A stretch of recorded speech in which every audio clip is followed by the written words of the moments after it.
안녕하세요. 오늘의 데일리 뉴스레터에 오신 것을 환영합니다. 1. 일본에 대한 한국의 제재. 2. 미쓰비시는 위기다. 3. 일본 하이테크 산업의 붕괴. 한번 진실을 알아봅시다. 두 아시아 주요 국가인 한국과 일본 사이의 긴장 상황 속에서 최근 복원된 백색명단 수출이 새로운 장을 열었습니다. 이는 두 국가 사이의 오랜 문화적 갈등과 무역 및 정치 전쟁을 더욱 복잡하게 만들었습니다.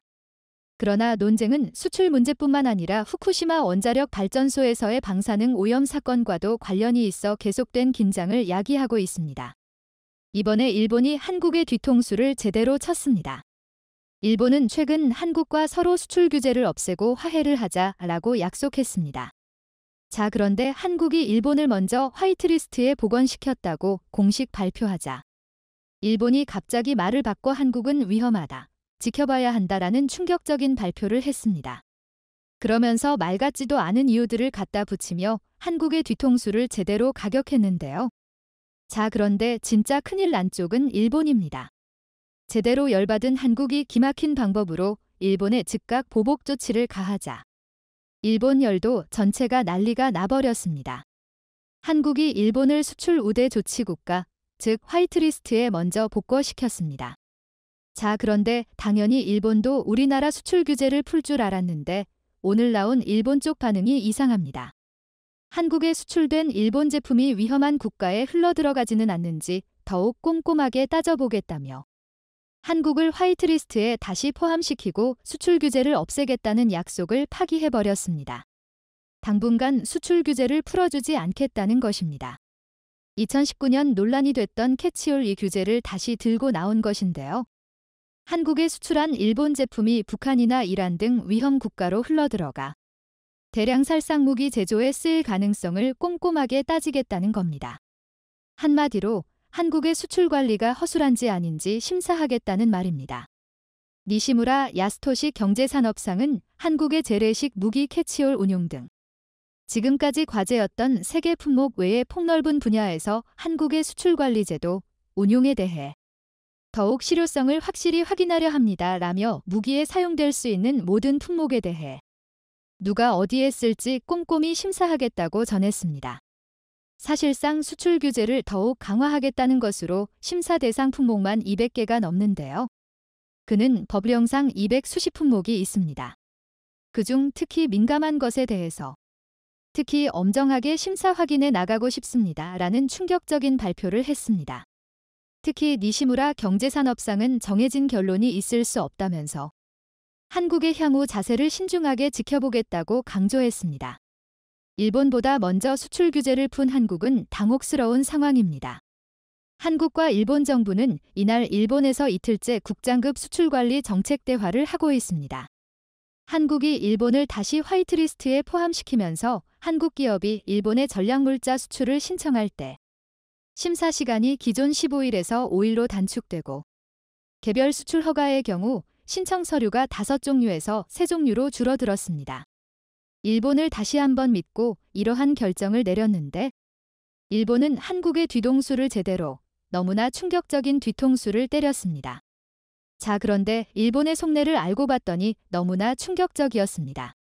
한국이 방사능에 노출되어 심각한 수준의 후쿠시마 농수산물을 수입해 문제가 없다고 홍보하여 한국인들에도 뿌리면 일본은 그제서야 한국에 대한 수출 규제를 풀어준다는 것이었습니다. 너무나도 충격적인데요. 지금까지 한국이 후쿠시마산 농수산물을 수입 금지하자 한국을 벤치마킹하는 수많은 국가들, 대부분의 동남아국들과 일부 유럽 국가들까지 일본산 수산물을 거부해왔는데요. 한국이 수입하기 시작해야 한국을 믿고 따르는 이 많은 국가들이 다시 일본산 수산물을 산다는 것입니다. 자, 그런데 일본의 바람과는 반대로 한국은 일본의 후쿠시마산 수산물 수입 금지를 다시 한번 천명했습니다. 앞으로 최소 수백 년은 일본 후쿠시마산 수산물이 한국인들의 밥상 위에 올라오는 일이 없다는 것입니다. 한국이 이렇게 계속해서 후쿠시마산 수산물을 금지시키자 세계 주요 외신들도 큰 관심을 가지고 대대적으로 보도하기 시작했는데요. 영국의 BBC는 후쿠시마 제1발전소에서 방사능 측정 업무를 맡았던 일본인 50대 남성이 방사선 피폭으로 사망했다고 대대적으로 보도했습니다. 한 전문가는 한국이 일본 후쿠시마산 수산물을 수입 금지한 이유를 알겠다며 미국, 유럽연합, 그리고 영국도 일본산 수산물을 한국처럼 보이콧해야 한다고 주장했습니다. BBC는 이어서 질본보건복지부는 방사선과 의료진 및 전문가들로 구성된 위원회와의 회의 이후 사망한 근로자의 가족에게 피해 보상을 하기로 결정했다며 일본산 수산물이 얼마나 위험한지를 알렸습니다. 이뿐만이 아닙니다. 한국의 집요한 의심과 인맥을 총동원해 일본 후쿠시마 제1원전 방사능 오염수의 해양 방류 계획에 대한 안전성 검증팀인 국제원자력기구 IAEA에 한국이 참가했는데요. 일본은 원래 한국을 빼놓고 하자고 계속해서 주장했지만 한국이 승리했습니다. 결국 국제원자력기구에 한국이 참여하게 되었고 일본이 감추려던 충격적인 것을 한국이 찾아냈습니다. 수중 로봇 탐사선이 촬영한 일본 후쿠시마 제1원자력발전소 1호기의 원자로 내부입니다. 녹아내린 해결료 잔해들이 잔뜩 쌓여 있습니다. 원자로를 둘러싸고 있던 콘크리트는 사라지고 철근이 그대로 드러나 있습니다. 이 영상을 정밀 분석한 도쿄전력은 원자로 압력용기 바닥에 구멍이 뚫렸을 가능성이 높다고 원자력규제위원회에 보고했습니다. 영상에 검은 빈 공간처럼 보이는 곳이 있는데 원래는 제어봉으로 막혀 있어야 한다는 겁니다. 원자로 압력용기 안에는 핵연료봉 다발이 들어있고 그 아래로 핵분열을 조절하는 제어봉들이 연결돼 있습니다. 그런데 이 제어봉들이 손상되거나 떨어진 것이 영상에서 확인됐고 원자로 바닥에 여러 개의 구멍이 뚫렸기 때문으로 보인다는 설명입니다. 미조가미 시냐 도쿄전력 부장은 제어봉 일부는 있어야 할 곳에 없다는 상황이 확인되었습니다. 라고 전했습니다. 더 충격적인 점은 원자로 내부 콘크리트 손상이 심한 만큼 후쿠시마 지역에 또다시 강한 지진이 발생할 경우 원자로가 아예 붕괴해버릴 우려가 있다고 전문가들은 지적했습니다. 또 한 번 더 충격적인 후쿠시마 원전 폭발 사고가 지금 당장에라도 충분히 일어날 수 있다는 것이죠. 이렇게 한국의 집요함 덕분에 허점을 찾아냈고 결국 도쿄전력도 인정했는데 일본 정부만 이를 인정하지 않고 오염수 방류를 강제하려 하고 있습니다. 일본은 왜 이렇게 위험한 무리수를 더 가면서까지 이렇게 오염수를 방류하려 하는 것일까요? 삼중수소는 반감기가 12년이라서 육지에서 24년간 보관한 뒤 방류하면 위험성이 4분의 1로 줄어드는 셈인데 일본은 지금 당장 이 원전 오염수를 방류하려 하고 있습니다. 일본의 속내는 결국 돈이었습니다. 다핵종제거 설비 ALPS 소위원회 보고서에 따르면 일본 내 처리 방식인 고염수 지하 매립에는 2,431억 엔이, 수소 배출에는 1,000억 엔이, 수증기 배출에는 349억 엔이 필요한 것으로 계산됐습니다. 그런데 해양 방류에는 증기 배출의 10분의 1 수준인 34억 엔만 필요했습니다. 바다 방류의 비용 절감 효과는 장기 저장과 비교할 때 더욱 두드러집니다. 일본 민간 싱크탱크인 일본경제연구센터는 2019년 도염수를 방출하지 않고 저장했을 때 원전 폐로 시점 2051년 예상까지 81조 엔이 필요하다고 분석했습니다. 네, 그렇습니다. 일본은 오염수를 지금까지 저장해왔는데 이를 바다에 뿌려버리면 810조 원을 아낄 수 있다는 것입니다. 자, 그런데 일본이 아낀 810조 원은 고스란히 주변국들에 더 많은 피해로 다가옵니다. 일본이 원전 오염수를 바다에 버리면 우리나라는 직접적인 피해를 볼 것으로 보입니다. 원전 오염수는 바다에 버려지는 순간 북태평양 해류와 쿠로시오 해류를 타고 태평양을 한 바퀴 돌아 우리나라 인근 해역으로 유입됩니다. 조사기관이나 전문가에 따라 오염수가 도달하는 기간에 차이가 있긴 하지만 대체로 방출사에서 5년 뒤에는 영향을 미친다는 것이 일반적입니다. 이와 관련 독일 헬름홀츠 해양연구소가 국제학술지 환경연구레터스에 발표한 후쿠시마 앞바다에서 태평양으로 방류된 세슘 137의 장기 확산 모델 시뮬레이션 논문에 따르면 원전에서 방류된 세슘 137은 후쿠시마 원전 앞바다에 흐르는 쿠로시오 해류와 만나 러시아 쪽으로 이동, 북태평양 해류와 캘리포니아 해류, 북적도 해류를 타고 북미 연안, 적도, 아시아를 거쳐 약 4년 만에 우리나라 동해에 도착했습니다. 일본은 바다에 뿌려 810조 원을 아끼는 대신 한국은 이 일본의 오염수 때문에 1000조 원이 넘는 피해를 입을 수 있다는 것입니다. 자, 그런데 한국이 해외 모든 네트워크를 총동원해 이 사실을 적극 홍보에 나섰고 이미 유럽연합과 아세안은 한국의 편에서 일본의 해양 오염수 방류를 반대한다고 공식 발표했습니다. 일각에서는 일본이 방류를 하는 대신 주변국에 그에 합당한 배상을 해야 한다고 주장하고 있는데요. 예상 못한 전개에 일본 정부는 망연자실해하고 있습니다. 삼성의 행보가 심상치 않다고 합니다. 과거 삼성의 행보에 비웃음을 보냈던 거대 재벌 미쓰비시가 삼성의 품 안으로 들어갈 수 있다는 소식이 흘러나왔기 때문이죠. 수많은 거짓말과 파벌 싸움으로 약해진 미쓰비시는 삼성의 처분을 기다릴 수밖에 없는 처지로 전락했다고 하는데요. 이 소식을 들은 일본 정부는 미쓰비시 구제를 위한 긴급회의에 들어갔다고 하죠. 삼성의 초대 회장이자 지금의 삼성을 잇게 한 전설적인 인물. 호암 이병철 회장 탄생 100주년을 앞두고 축하 만찬이 벌어졌습니다. 때마침 임원 승진 시기가 겹쳤기에 이재용 삼성전자 부회장은 승진자들과 같이 회동하면서 과거의 일을 얘기했죠. 그런데 이 자리에서 뜻밖의 발언이 나온 것입니다. 바로 삼성의 로고가 일본 기업인 미쓰비시와 비슷하다는 점을 선대 이병철 회장이 직접 언급했다는 사실을 말한 것이죠.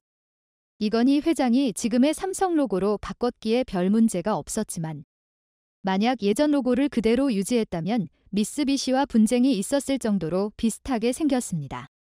미쓰비시의 로고는 세 장의 떡갈나무 잎을 형상화한 빨간색 마름모 3개가 이어진 모양입니다. 1960년대 이병철 회장이 사용했던 로고는 삼성답게 빨간색 별이 3개 모여 있는 로고였죠. 이병철 회장은 삼성이 미쓰비시와 상대할 일은 없을 것이라 얘기했는데요. 로고가 설사 비슷하더라도 충돌할 일이 많지 않을 것이라 바라본 것이죠. 하지만 이건희 회장이 비약적인 상승을 이끌어냈고 삼성은 미쓰비시를 추월하고 세계적인 IT 기업과 겨룰 만큼 글로벌 대기업으로 발돋움했습니다. 과거 이병철 회장이 상상할 수 없을 정도로 엄청난 규모를 자랑하는 삼성은 최근 반도체 시장 1위를 차지하며 인텔을 제치며 90조가 넘는 매출을 기록하는 기염을 토했죠. 삼성전자의 전세계 반도체 매출 점유율은 13%로 과거 인텔이 차지하던 점유율 매출을 추월한 수치입니다.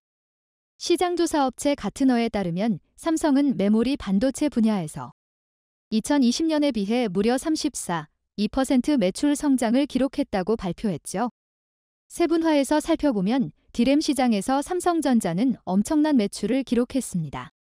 시장조사기관 옴디아에 따르면 디램 시장 점유율은 43.9%에 달해 디램에서 삼성전자를 거치지 않고는 얘기가 안 된다는 것을 증명했습니다. 이런 성장 속에서 삼성전자는 MS와 메타 등 서구 유명 기업과 견줄 정도로 성장하며 미쓰비시를 인수해도 이상하지 않을 만큼 세계에서 강력한 영향력을 행사하고 있습니다. 반면 미쓰비시는 과거의 영광에 취해 계속해서 추락을 거듭하고 있는 게 현실이죠. 일본 3대 재벌이라 손꼽히는 미쓰비시 재벌은 버블 경제 시절 일본의 경제 엔진이라고 불릴 정도로 거대한 기업이었습니다. 원래 제2차 세계대전 이후 이들 재벌 기업의 영향력을 염려한 미국은 일본 재벌들을 해체해 여러 기업으로 쪼개 놓았는데요. 불행히도 한국전쟁이 발발하면서 미쓰비시는 멸망의 문턱에서 부활. 다시금 재벌 기업으로 재탄생하게 되었습니다. 미쓰비시는 한국전쟁 때 벌어들인 외화를 이용해 사업을 확장. 여러 계열사를 거느리며 해외로도 진출하면서 영역을 넓혔습니다. 심지어 한국에도 미쓰비시 계열사를 설립하며 분야를 가리지 않으며 확장을 거듭했죠. 대략 600개에 가까운 미쓰비시 그룹은 세계의 핵심 기업이 존재합니다. 미쓰비시 상사, 미쓰비시 중공업, 미쓰비시 UFJ 은행이 바로 그 기업들이죠. 이들은 금유회라는 사장단을 통해 영향력을 행사하는데요. 미쓰비시 그룹 주요 29개 회사 회장 및 사장 48명이 매월 두 번째 금요일에 만나는 금요회는 최고 의사결정기관으로 이 회의에서 결정되는 사안은 전체 그룹의 중요 안건으로 올라갑니다. 한 그룹의 수장이 결정하는 것이 아닌 사장단 회의로 안건이 올라간다는 점은 다른 일본 재벌들과 다른 점이라 볼 수 있는데요. 문제는 이 점 때문에 내부 파벌의 권력 다툼이 치열합니다. 제일 중요한 기업이라 꼽힌 미쓰비시 상사 미쓰비시 중공업과 미쓰비시 UFJ 은행으로 크게 세 개의 파벌이 존재하죠. 그리고 이들이 거느린 계열사는 파벌의 우위를 점하기 위해 치열한 암투를 벌인다고 하는데요. 파벌로 인해 미쓰비시 그룹은 스스로의 경쟁력을 깎아 먹게 되었습니다. 가장 대표적인 사례가 바로 미쓰비시 자동차의 몰락이죠.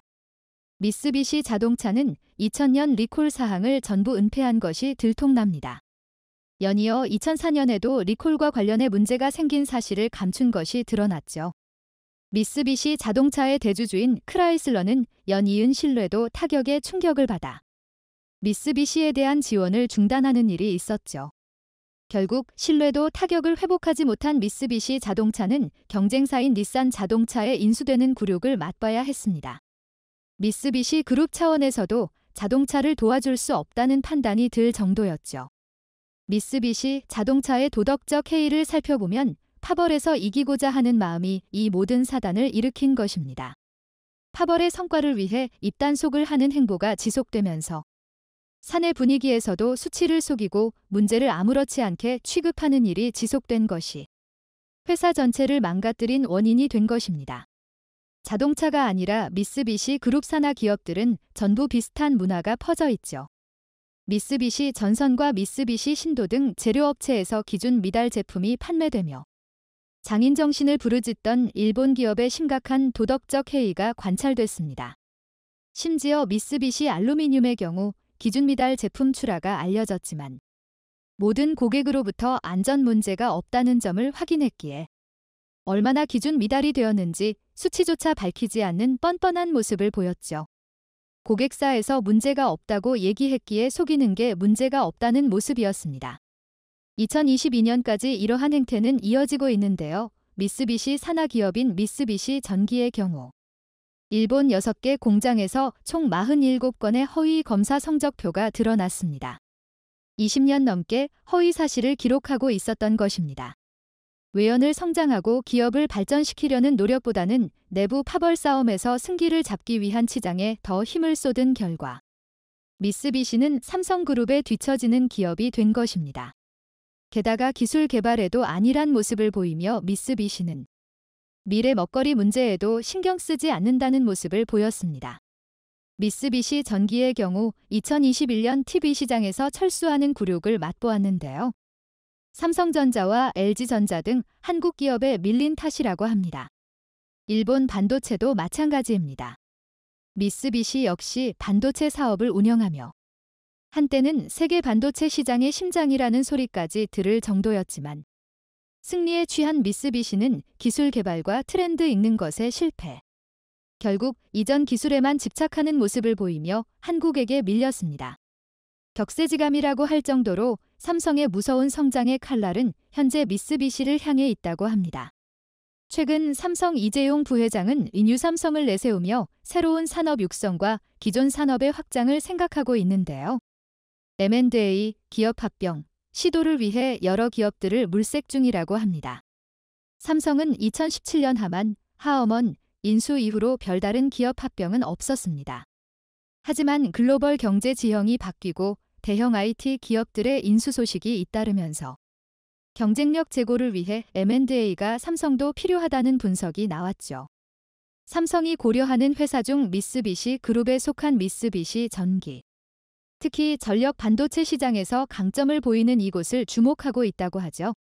전기차 시장에서 전력 반도체는 필수 부품으로 활용될 가능성이 높아 삼성 입장에서도 향후 전기차 부품 경쟁력 확보를 위해 미쓰비시 전기를 보고 있죠.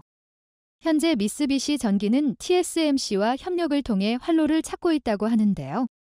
하지만 삼성이 본격적으로 M&A에 나서면 미쓰비시는 꼼짝없이 당할 수밖에 없다고 합니다. 계속 경영 악화로 인한 실적 부진의 늪에 빠진 미쓰비시 입장에선 미쓰비시 전기를 수익성 제고를 위해 포기할 가능성이 높습니다. 이렇게 된다면 과거 미쓰비시를 참고해 삼성을 만들었던 고 이병철 회장의 상상을 뛰어넘어 한국이 일본 기업을 인수하는 일이 벌어질 수 있는 셈인데요. 한때 삼성전자가 반도체 사업에 투자하자 미쓰비시는 이를 비웃으며 삼성이 반도체를 할 수 없는 5가지 이유라는 보고서를 발간. 취약한 산업과 회사의 열악한 규모로 인해 실패할 것이라고 전망했죠. 한껏 삼성을 비웃으며 일본 반도체는 망하지 않을 것이라 자부했던 미쓰비시는 시간이 지난 뒤 오히려 한국 기업에게 계열사를 넘겨야 할 수도 있는 절망적인 상태에 빠졌습니다.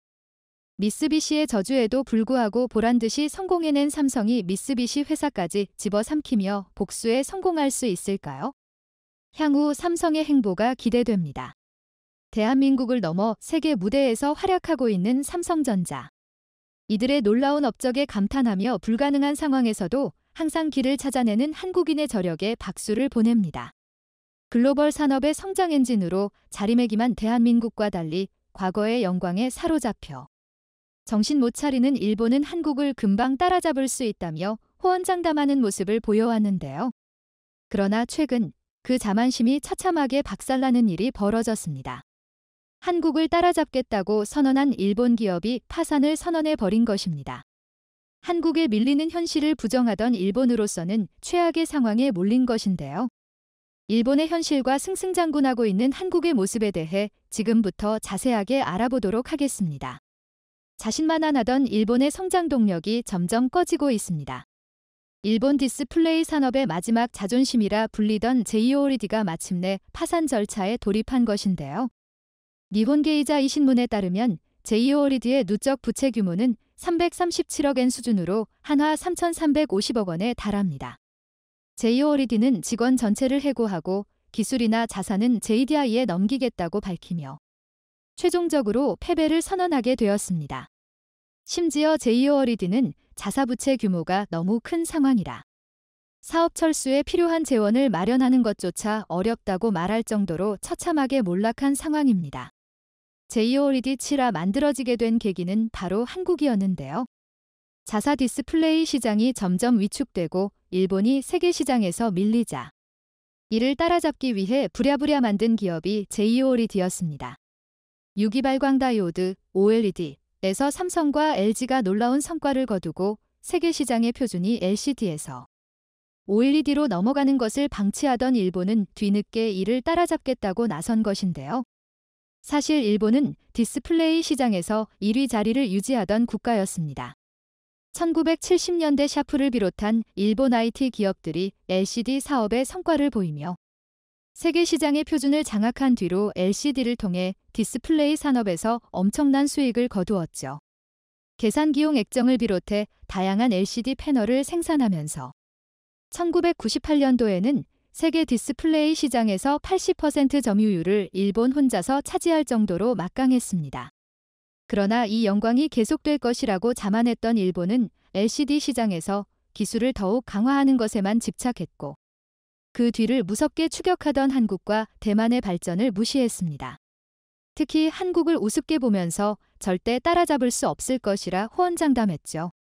하지만 한국은 무서운 속도로 일본을 따라잡으면서 LCD 시장에서 점점 비중을 높여갔으며 새로운 시장인 OLED에 투자하는 것도 서슴지 않았는데요. 당시 일본에서는 OLED 투자는 모험지라고 말하며 투자를 꺼렸습니다. 반면 한국은 이 시장의 가능성을 보고 과감하게 투자를 한 것이죠. 그리고 이 베팅은 한국에게 엄청난 부를 가져다 주었습니다. OLED 시장이 무섭도록 성장하면서 이 기술에 일찍 투자한 한국은 이를 발판으로 세계 디스플레이 시장의 1인자가 될 수 있었죠.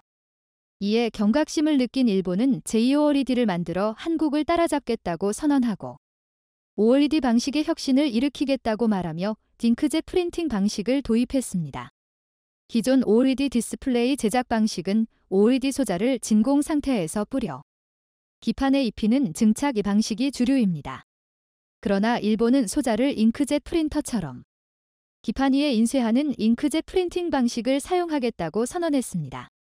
고난도의 기술이지만 증착 방식에 비해 제조 공정이 단순해 생산 비용을 줄일 수 있다는 장점을 가진 기술이었습니다.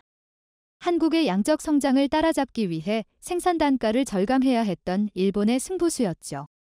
그러나 OLED 기술을 이제 막 시작한 일본에게는 무리였습니다.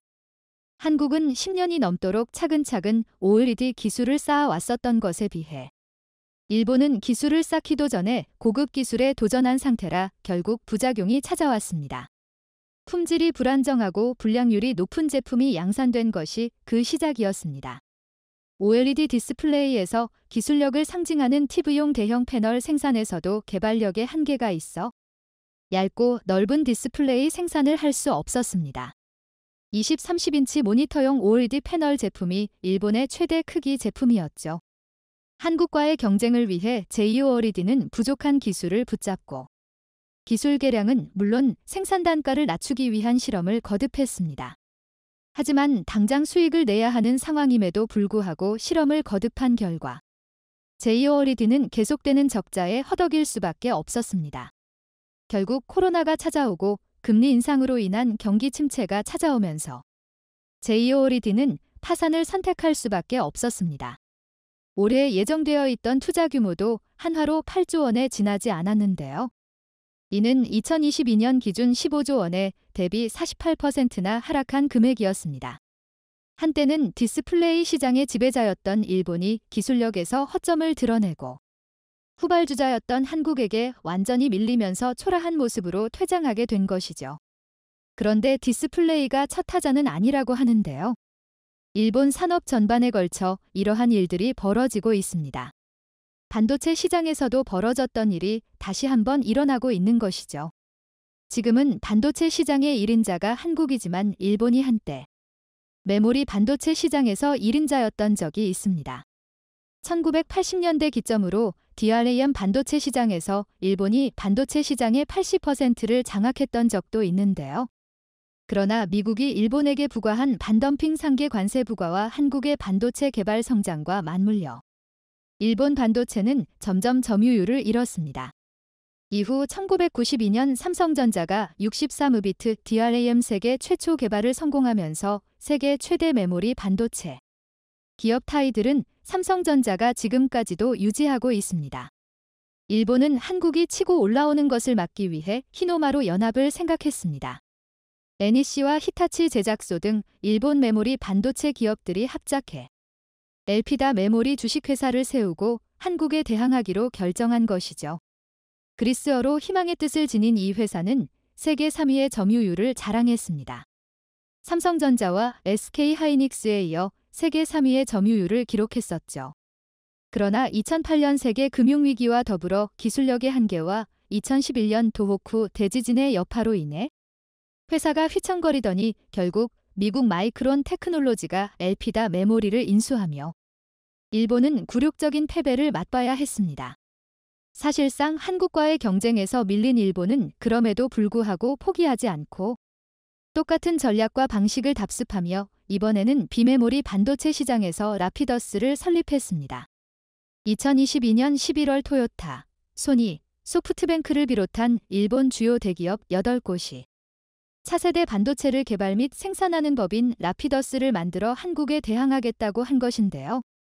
각 기업들이 70억 엔을 투자하고 일본 정부도 700억 엔을 투자하며 일본의 사활을 건 기업이 생겨난 것이죠.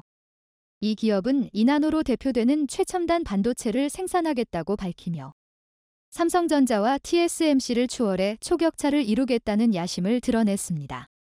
이나노 반도체는 회로 폭이 이나노인 최첨단 반도체로 현재 비메모리 반도체 시장에서 시장을 양분하고 있는 TSMC와 삼성전자도 아직 이나노 반도체에 대해서는 쉽사리 말을 꺼내지 않고 3나노 반도체 수율 안정화를 위해 기술력을 집중하고 있는 현실인데 비메모리 반도체 시장에서 성과도 없는 일본 기업인 라피더스가 이들을 바로 따라잡겠다고 말하며 호언장담을 한 것입니다. 현재 이들이 계산했을 때 후발주자인 라피더스가 필요한 예산의 규모는 약 5조 엔으로 한화로 환산하면 47조 원에 달하는 엄청난 금액이 투입되어야 합니다. 이들이 후발주자임에도 불구하고 기술력에서 자신감을 드러낸 이유는 바로 미국 IBM의 존재 때문인데요. IBM과 라피더스는 첨단 반도체 공동 연구에 손을 잡고 IBM은 기술자 육성과 판매처 개척에 도움을 주겠다고 언론을 통해 밝혔던 적이 있습니다. 미국의 힘을 받아 일본 반도체의 영광을 재현하겠다는 것인데요. 그러나 생산과 기술에 있어 IBM의 도움을 받는다고 하지만 삼성전자와 TSMC에 비해 현재 기술력에 있어 압도적인 격차가 존재합니다. 또한 일본이 설사 이나노 공정 기술을 개발해 반도체를 생산한다고 해도 이를 수출할 수 있으려면 이에 필요한 인프라와 양산 과정을 거치는 것이 필수입니다. 현재 기술 개발에도 엄청난 재원이 소모되는 가운데 양산까지 가려면 시간과 돈이 더 들어가야 한다는 것이죠. 앞선 사례들과 마찬가지로 일본의 히노마루 연합은 실패의 길을 걷는 것이 확정된 상황인데요. 이뿐만 아니라 자동차 산업에서도 일본의 위기가 계속되고 있습니다. 과거 일본 자동차 하면 우수한 품질과 기술로 주목받았던 시절이 있었는데요. 그러나 지금 2023년 기준으로 일본 대표 기업인 도요타는 GM의 미국 시장 1위를 뺏겼고 혼다와 닛산 역시 2021년 판매량이 40%나 감소하는 수모를 겪었습니다. 10년 이상 글로벌 자동차 업계를 주도한 일본의 위상이 추락하게 된 것이죠. 일본이 꺾인 이유는 바로 전기차 브랜드의 부재가 큰 영향입니다. 과거의 영광에 집착한 일본은 내연 기관에 몰두해 있었고 전기차 생산과 기술 개발에 적극적으로 나서지 않았습니다. 반면 다른 기업들은 전기차 개발에 뛰어들었고 이게 시장에 반영된 것이죠. 코로나로 인해 공급망 충격을 겪은 일본은 현 체제를 바꾸지 않고 과거의 방식을 답습해 성장에서 점점 밀리는 모습을 보였습니다. 반면 한국은 빠르게 전기차 시장의 성장세를 주목 내연 기관에 집착하기보다 전기차 생산에 집중하면서 성공적으로 시장의 변화에 적응했습니다. 실제로 현재 전기차 시장의 1인자인 테슬라도 현대를 비롯한 한국 자동차 기업에 주목하는 모습을 보였습니다. 테슬라 CEO 일론 머스크도 한국이 잘하고 있다고 말할 정도로 전기차 시장에서 빠른 성장을 보이고 있죠. 콧대 높은 롤스로이스도 전기차 시장의 테스트베드로 한국을 선정하고 아시아 최초로 순수 전기차 모델인 스펙터를 선보이겠다고 말했는데요. 롤스로이스 CEO가 인터뷰를 통해 한국 시장의 성공은 세계 시장의 성공이라 할 수 있다며 한국 시장의 잠재력에 주목하고 있다고 말할 정도였습니다. 변화에 빠르게 적용하고 이를 기반으로 성장하는 한국과 달리 과거의 방식을 따라 새로운 것을 추구하지 않는 일본의 몰락은 어쩌면 당연한 일일지도 모르겠습니다. 세계로 뻗어나가는 한국의 위상이 지금보다 더 높아지길 바라며 일본이 더 이상 한국 따라잡겠다는 말조차 꺼내지 못할 정도로 한국이 압도적인 기술 격차를 보여주기를 기원해 봅니다.